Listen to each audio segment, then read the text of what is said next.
What if the greatest religious structure in history left no churches behind?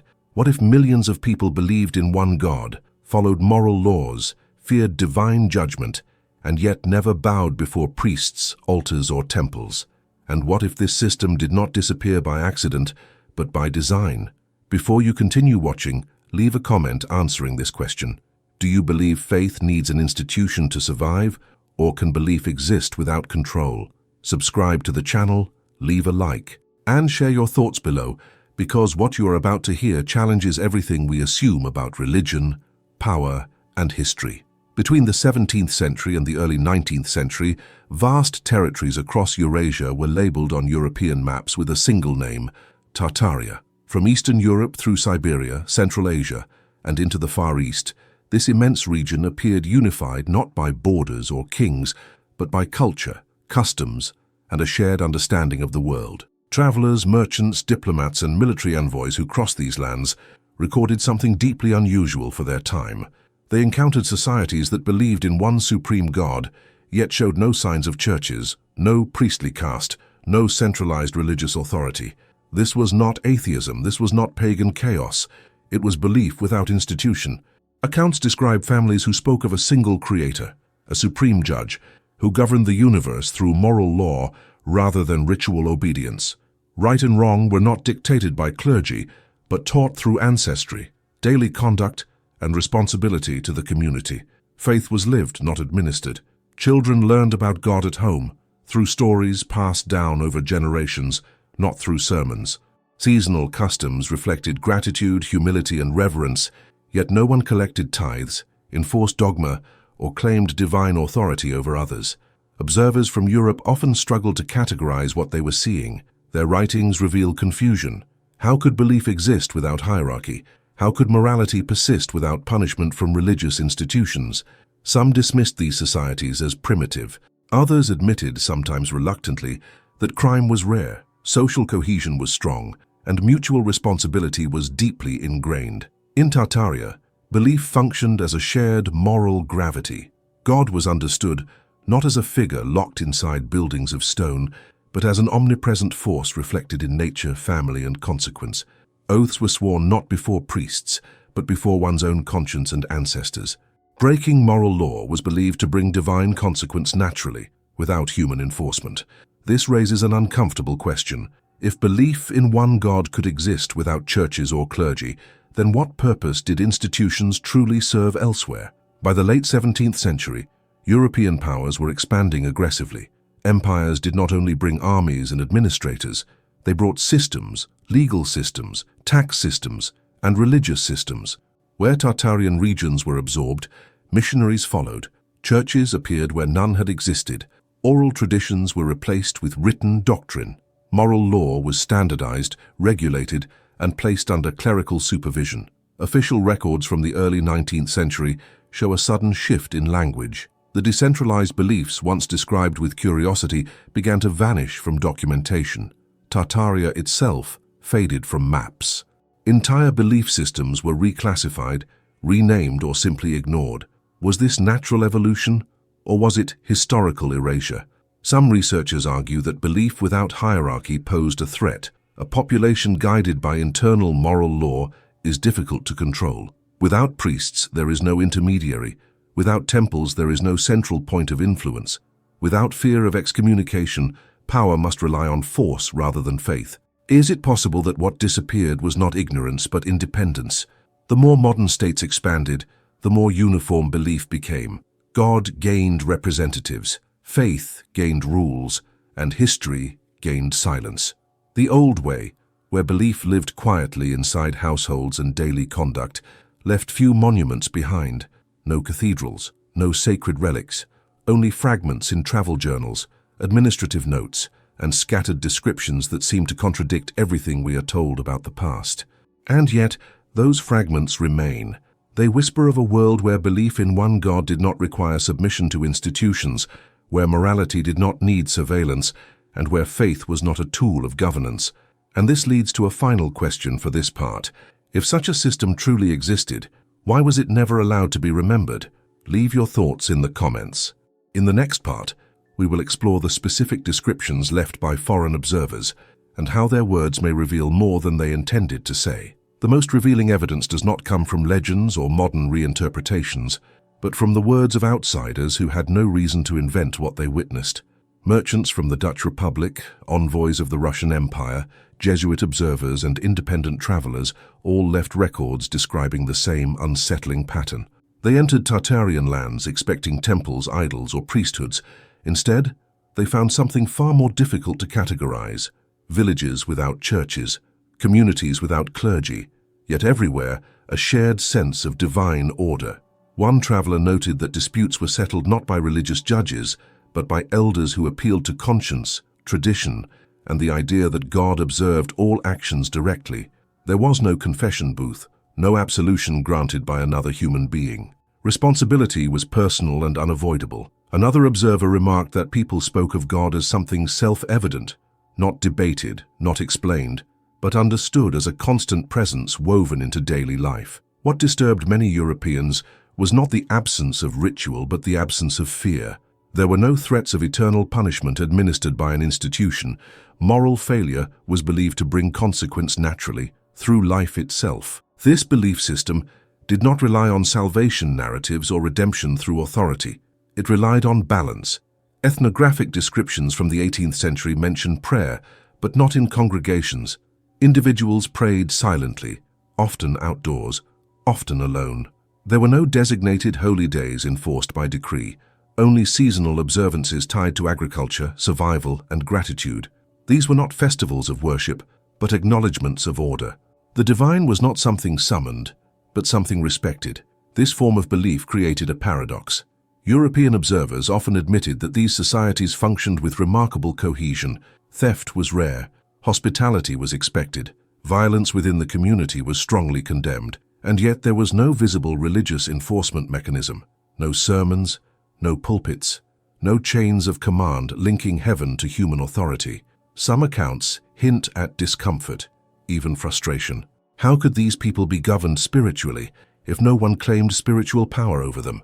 As imperial administration expanded, the language used to describe these beliefs began to shift.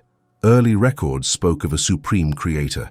Later ones used vague terms like superstition, folklore, or primitive customs.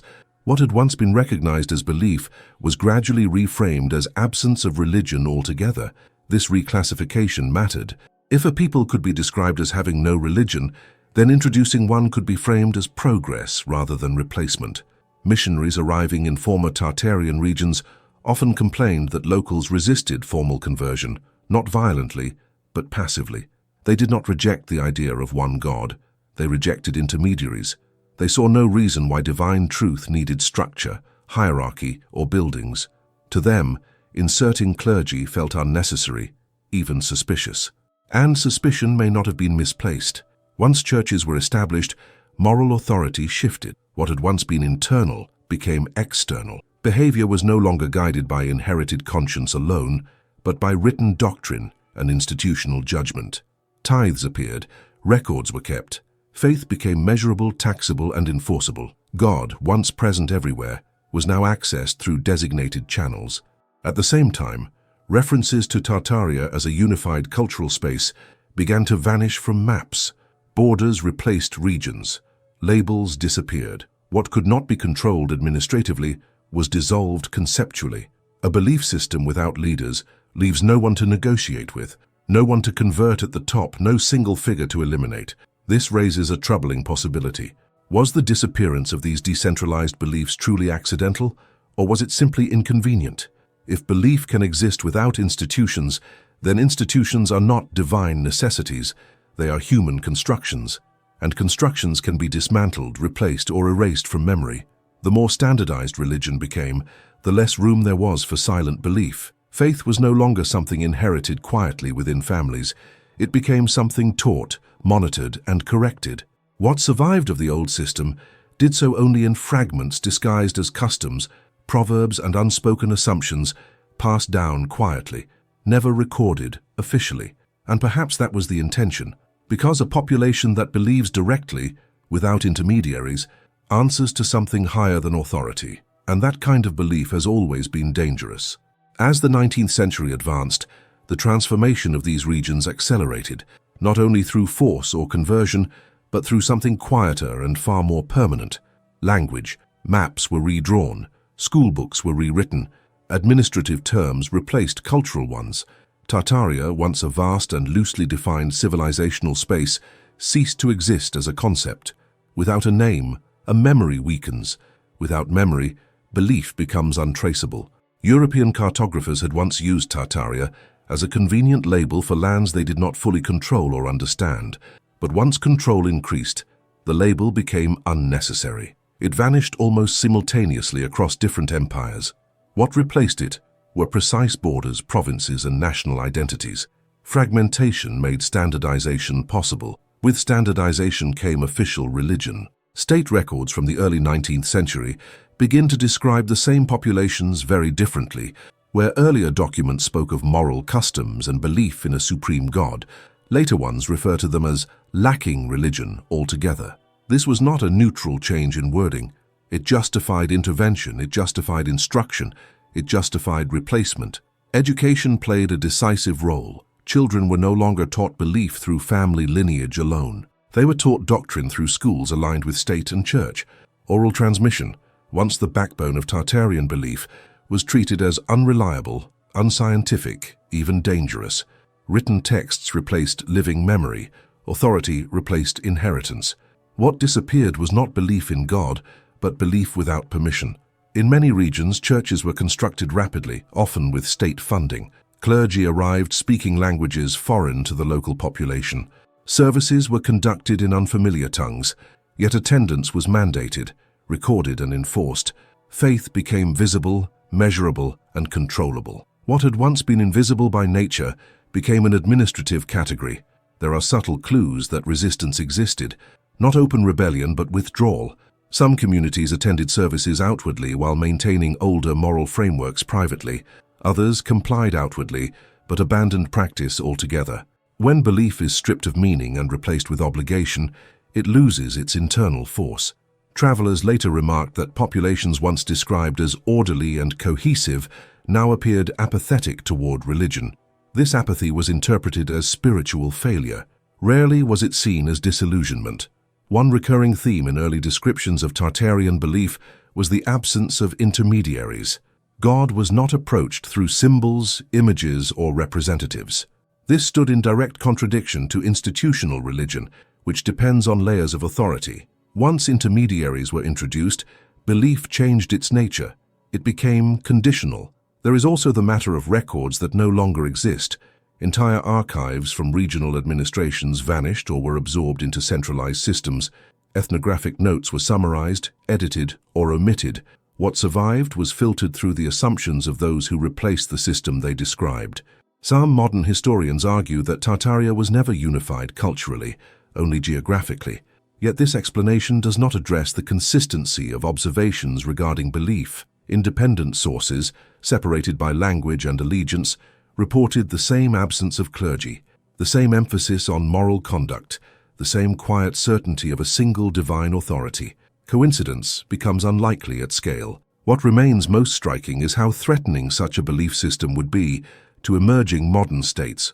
A population guided by internal moral law answers poorly to external control. If God judges directly, earthly authority loses leverage. If faith is personal, it cannot be monopolized. Once religion became an arm of governance, belief had to be reshaped. The older form did not need enforcement. The new one depended on it. By the mid-19th century, the transformation was nearly complete. Tartaria existed only in old maps. Its belief system survived only in fragments, stripped of context, mislabeled as superstition or folklore. What could not be institutionalized was quietly erased. And yet, traces remain in the contradictions, in the sudden disappearance of a name, in the uncomfortable silence of official history, in the question that persists beneath the surface. If belief without churches truly failed, why was so much effort required to replace it? The answer may lie not in what was built afterward, but in what had to be forgotten in order for those structures to stand. The disappearance of institutional absence is rarely discussed because it leaves no ruins to examine. There are no broken temples, no fallen idols, no abandoned monasteries to excavate. What vanished in Tartaria was invisible by design. A belief system rooted in conscience, family memory, and daily conduct leaves little behind once it is interrupted. Yet the silence itself is revealing. In regions once described as having no clergy, new administrative records suddenly list pastors, priests, and religious officials assigned by the state. These figures did not emerge organically from the population. They were appointed, transferred, and replaced like any other bureaucratic role. Faith, once inseparable from life, became a scheduled activity. This transformation reshaped not only religion, but identity. When belief is inherited through family, it binds generations. When belief is taught through institutions, it binds individuals to authority. The shift altered how people understood obedience, guilt, and morality. Wrongdoing was no longer a rupture with divine order alone, but a violation of regulation. Some of the most telling evidence lies in what missionaries complained about privately. Letters and reports speak of indifference, of communities that complied outwardly but showed no inner attachment to formal worship. These were not people discovering God for the first time. These were people being taught how to approach God correctly. Correctness became the priority. Symbols replaced understanding. Ritual replaced responsibility. Where Tartarian belief emphasized consequence through life itself, institutional religion introduced deferred judgment. Salvation became negotiable. Forgiveness became mediated. Authority gained leverage over fear and hope. It is here that a subtle but unsettling pattern emerges.